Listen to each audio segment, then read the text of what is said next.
The icy bite of champagne seeped straight through the silk of my white dress, clinging to my skin like a second layer of humiliation. I stood there, motionless, in the heart of the Art Institute of Chicago's grand ballroom, a glittering monument to prestige, and in that moment, a stage crafted for my disgrace. Directly in front of me, my father, David Larson, still gripping the microphone, tilted his head with that signature smugness. "This one," he boomed, his voice magnified across the gilded ceilings, "always manages to trip over herself." Laughter rippled through the room, hundreds of Chicago's elite joining in on the joke. My sister Jessica, the radiant golden child, raised her perfectly manicured hand to mask the smile stretching across her lips, though the amusement sparkled openly in her eyes. I didn't cry. I didn't tremble. I didn't even blink. Instead, I met my father's gaze head-on, brushed the soaked strands of hair away from my face, and let my lips curl into a small, cool, unreadable smile. The kind of smile that held no warmth, only promise. A smile that already knew what was coming, even if none of them did. Because they didn't know me. Not really. And they had absolutely no idea what they'd just set in motion. Have you ever been the invisible one in your own family? The designated disappointment? Tell me in the comments. I'd like to know your story. That smile? It had been brewing for 2 full hours. 2 hours earlier, I was gripping the steering wheel of my Audi as I navigated through downtown Chicago. My knuckles were white, my breathing tight, the familiar knot of dread twisting deep in my stomach. For a month, Jessica's engagement party invitation had been sitting on my kitchen counter, like some ticking device waiting for me to face it. I'd spent the whole week debating whether to go. That morning, my husband Michael had called from Zurich. He was in the middle of closing one of his massive deals, something with an I, infrastructure. But even from thousands of miles away, he could read my emotional weather with unsettling ease. "You really don't have to be there," he'd said gently. His calm voice a stark contrast to my spiraling thoughts. "They've never treated you with any real kindness, Ratty. You don't owe them a thing." Michael, my quiet, brilliant husband. The elusive founder of Sterling AI. A man valued at roughly $25 billion, though value was never something he rubbed in anyone's face. My family had never met him. They couldn't even conceptualize the existence of someone like him in my life. We'd been married for 2 years, 2 years of peace, partnership, and a safety I deliberately kept hidden from the chaos of my bloodline. He was right. He was almost always right. So why was I driving toward the Art Institute anyway? Why was I willingly stepping back into the fire? That is what I call the trap of acceptance, a poison. You convince yourself you can swallow just one more time. Professionally, I'm an assistant United States attorney. I stand before federal judges and take down corrupt politicians and organized crime bosses without hesitation. I am unshakable, methodical, relentless. But with my family, I revert to that 12-year-old girl still hoping for a crumb of validation. That's the trap. The whisper that says, maybe today will be different. The lie that insists if you show up in a nicer dress, with one more achievement under your belt, perhaps this will finally be the day they acknowledge you. But narcissistic families don't rewrite their roles. Still, like an idiot, I walked straight into it. I parked the Audi, smoothed out the fabric of my white dress, and stepped through the doors straight into the lion's den. The moment I entered the ballroom, the scent of lily and wealth struck me like a wave. Everything was excessive, every centerpiece, every chandelier, every polished smile an exhibit of the Larson family's old money pride. My mother, Linda, swept past me with the elegance of someone who practiced her walk in front of mirrors. Her eyes did that rapid assessment, the kind that catalogues flaws before acknowledging the person. "Ratic, you made it," she said, her tone strained thin. "That hairstyle is practical." She didn't wait for my reaction. She was already gliding away to greet a museum donor with a warmer expression than she'd ever offered me. Across the room stood Jessica, glowing, laughing, orbiting effortlessly at the center of attention, as though the world itself had been crafted to adore her. The golden child. It took therapy and many years to understand what that truly meant. In a narcissistic family system, the roles are cast early. Jessica wasn't merely favored. She was designed to be a reflection of my father's greatness and my mother's social aspirations. I, on the other hand, wasn't just overlooked, I was assigned the role of the scapegoat. The vessel for the family's shortcomings, insecurities, and failures. It wasn't accidental cruelty. It was structural, essential. They needed me to fail so Jessica could shine. I still remember being 12 and winning the state debate championship. My heart felt like it might burst from pride. I waited by the exit, trophy in hand, watching for them to arrive. They never did. Why? Because Jessica had a simple spring ballet recital, not a solo, not a milestone performance, just a recital. My trophy spent years gathering dust in my closet, but the sound of applause from her recital haunted me for a long time. A passing usher scanned a clipboard, then looked up. "Yes, Miss Larson. You're seated at table 19. Of course I was. Table 19 practically hidden behind a marble pillar, right next to the catering staff's entrance. A perfect place to stash the family embarrassment. I made my way to the table, joining distant relatives and my cousin Emily, the only genuinely kind one among them. She leaned in and gave me a real, tight hug. "Rati," she whispered, "I'm so glad you came. You look stunning." "Thanks, Em. You look beautiful too." An elderly aunt shuffled closer, leaning in as if about to share some unsolicited commentary. "Ratty dear, are you still working that difficult job, public defender?"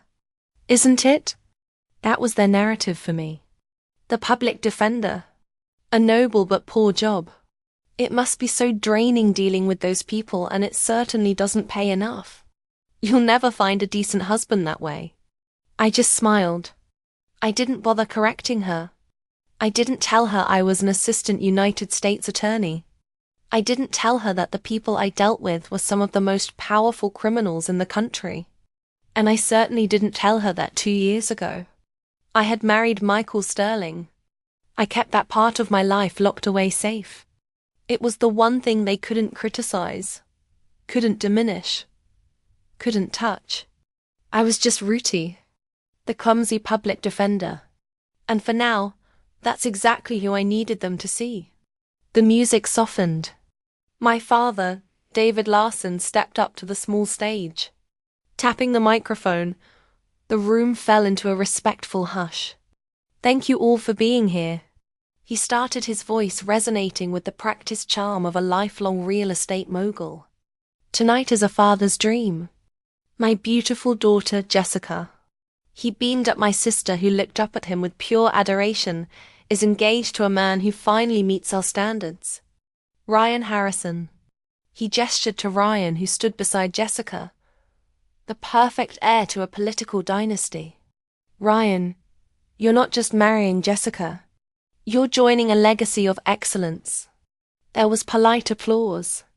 I sipped my water. I knew my name wouldn't be mentioned. It never was. But then his eyes scanned the room and landed directly on me. At table 19, a spotlight of pity. And of course, he continued, his tone shifting to one of magnanimous. "False sympathy. My other daughter, Arati, is here. She even made it all the way here alone." The crowd tittered. It wasn't hostile. Not yet. It was the kind of soft, dismissive chuckle reserved for the family spinster. The odd one out. My cheeks burned, but I kept my expression. "Perfectly neutral. We're always so proud of Ratty's independence," my father said, drawing out the word. "Her dedication to that. A little job of hers. We all just hope one day she'll find her own path. Maybe something a little less tedious, and of course, a good man to take care of her. More laughter, louder this time. It was a public execution. Delivered with a smile, I felt my cousin Emily flinch beside me. My father raised his glass to Jessica and Ryan. After the toast, he stepped off the stage, basking in the congratulations. He was the king of this room. He grabbed a fresh tray of champagne from a passing waiter and made a direct line from my table. My heart didn't pound. It just went cold. I knew this move. This was the intimate follow-up, the close-range attack. He stopped in front of me, his shadow falling over the table. The laughter in his eyes hadn't faded. But really, he said, his voice low and chiding, "You're at your sister's engagement party. The least you could do is try to look happy." And then it happened. He tripped. A theatrical, clumsy stumble. That wasn't clumsy at all. His arm pitched forward and the entire silver tray, a dozen full glasses of ice-cold champagne, emptied directly onto my chest. A gallon of freezing, sticky liquid soaked me from my shoulders to my waist. My white dress, the one I had chosen so carefully, was instantly transparent, clinging to me. The shock of the cold made me gasp. The entire ballroom went completely silent. You could have heard a pin drop. My father, still holding the empty tray, stared at me. His microphone clipped to his lapel was still live. He leaned in and his voice, that booming, confident voice, echoed through every speaker in the room. "This one," he said, shaking his head with a performer's sigh. "Always so clumsy." The silence broke. It wasn't a titter this time. It was a roar. The room erupted in full-throated laughter. People were clapping. My mother across the room had her hand over her mouth, but her shoulders were shaking with mirth. Jessica was bright red, laughing so hard she had to lean on Ryan for support. I just sat there, drenched, humiliated and completely, utterly calm. The smile I'd had earlier was gone, replaced by something else, a stillness. The trap had sprung, and I was finally done being the bait. I was just sitting there dripping, the laughter of the room echoing in my ears. The champagne was cold, but I felt a strange hot clarity.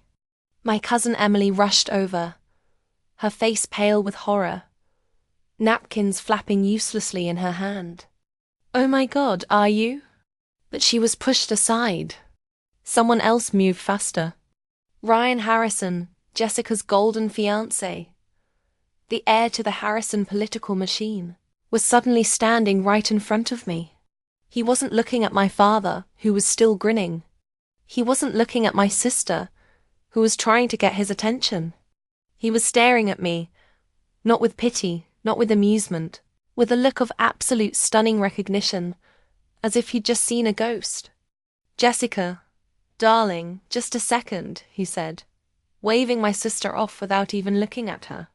He crouched down beside my chair, ignoring the puddle I was sitting in.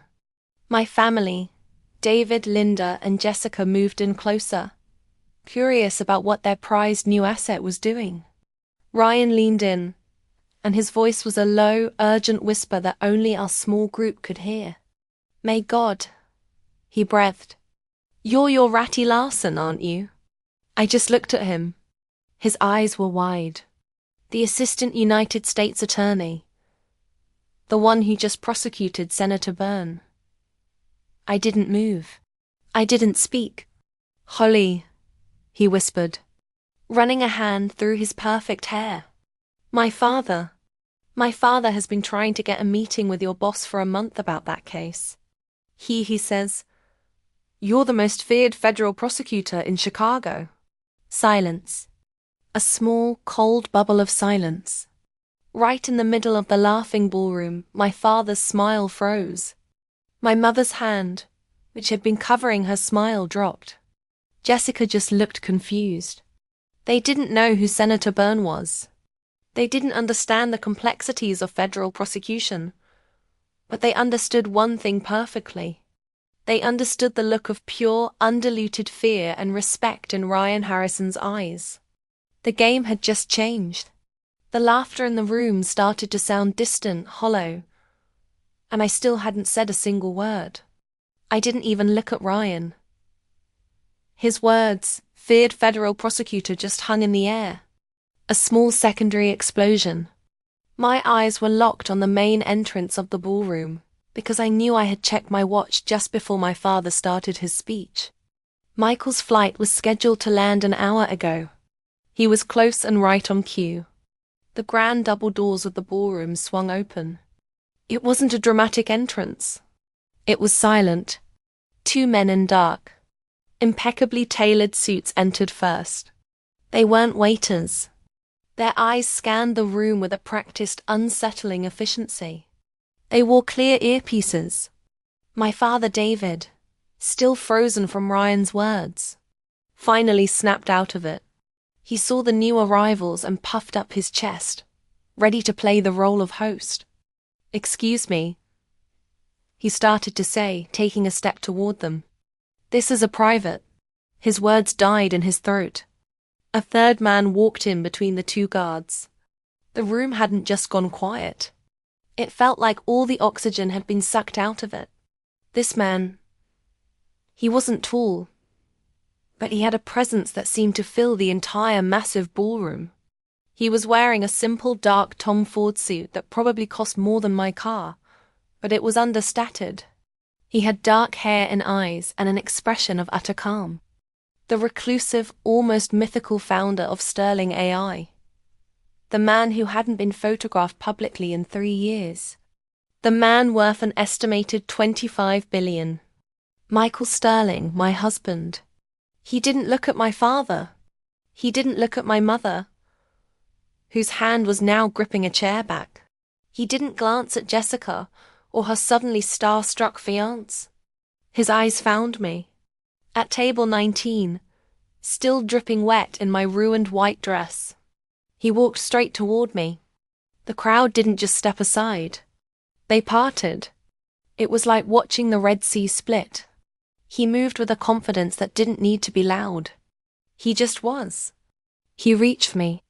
His eyes softened as they took in my soaked dress and the champagne drying in my hair. He didn't say anything at first. He just shrugged off his own Tom Ford jacket. The one I knew was his favorite. The one that probably cost more than this entire party, and gently, carefully wrapped it around my shoulders. I felt the warmth of his body, the dry, expensive wool against my skin. I must have been shaking because I only stopped when he pulled me in. He leaned down and brushed the wet hair from my cheek with his thumb. "Sorry I'm late, love," he murmured, his voice a warm, low rumble just for me. The flight from Zurich was delayed. Then he kissed me. Not a small kiss. A real kiss.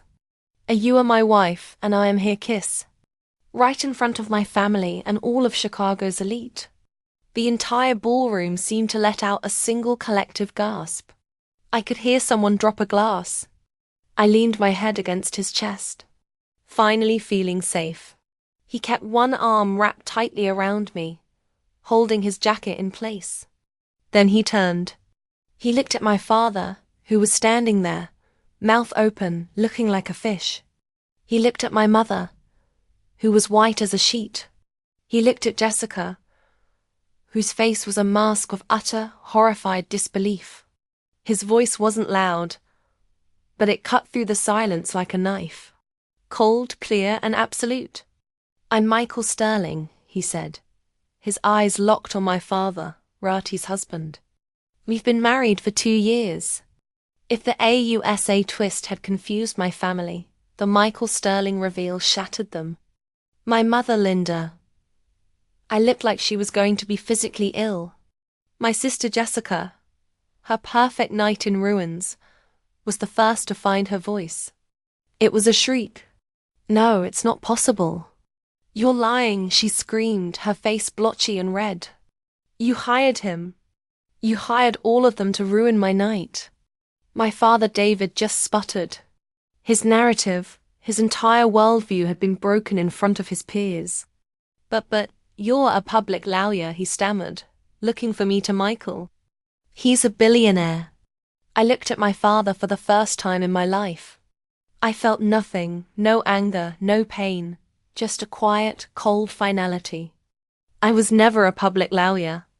Dad, I said, my voice clear and steady, amplified by the heavy silence of the room. I'm an assistant United States attorney. I never lied to you. I just stopped sharing my life with people who only know how to hurt me. Michael's arm tightened around my waist, his jacket warm on my skin. He looked at my father and his voice was lethally calm. And just so we are clear, Mr. Larson, Michael said, I watched you publicly humiliate my wife.